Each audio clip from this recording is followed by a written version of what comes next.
Well, the Shadow Chancellor John McDonnell is in Westminster tonight and joins me now. What do you make of the exit poll, John McDonnell? Well, if the seat tally comes out that way, it's going to be extremely disappointing. Of course it is. I'm not sure if the seat tally will shadow completely the exit poll itself, but even if it's anywhere near that, yes, it is.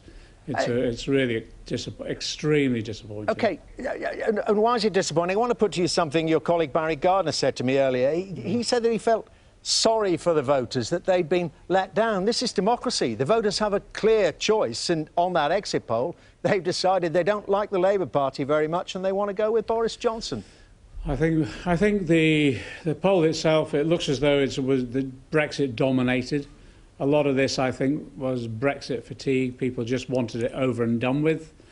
And it put Labour in a very difficult position because the vast bulk of our members supported and campaigned for Remain, but a large number of Labour MPs, including myself, had constituencies that voted Leave. So it was always going to be difficult for us to straddle those positions, and that's what's hit us pretty hard. But I think basically it looks as though all other debate on other issues seems to have been squeezed out by this one issue, Brexit. And as I say, it wasn't just Leavers, I think also even people who in the referendum might have voted Remain actually thought, let's get it over the way. Mr McDonnell, I mean, why feel sorry for the voters? I'm sure you will be very familiar with the term false consciousness.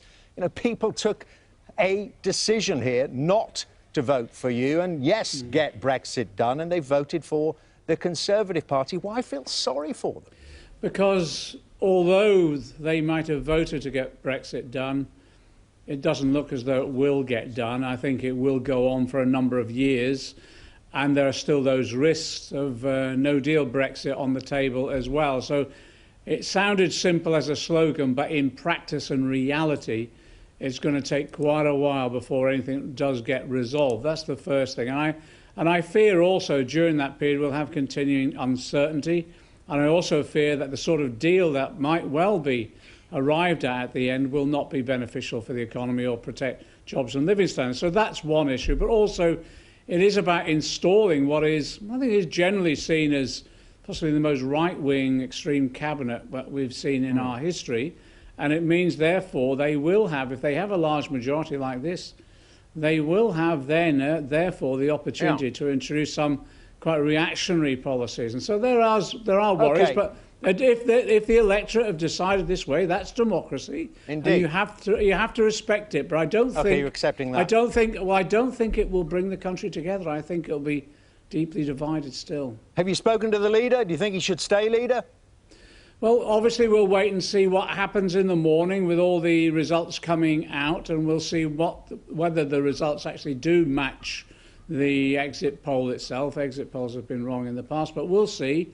And then appropriate decisions will be made, I'm sure. But you know, you've been on the campaign trail for many weeks now. You've been up and down the country. You must be bracing yourself to say goodbye to quite a few colleagues tonight. If the exit poll is right and we lose that many colleagues, I feel for them. I really do, because I know how hard they've worked in Parliament in the interests of the country, and I also know how hard they've worked in their own individual constituencies. And if it is anything on this scale, we will have lost some really good MPs, and I do feel for them, of course I do. And if Mr Corbyn, you say you're going to wait for the results to come in, but if he does go, you need a new leader. You've been talked of as an interim one. Well, decisions will be made appropriately in the right time scale once we know the results, I'm sure. But let me make it clear, I'm not standing for leader of the Labour Party. I've said that time and time again, either as a temporary or as a permanent. That's not what I want to do.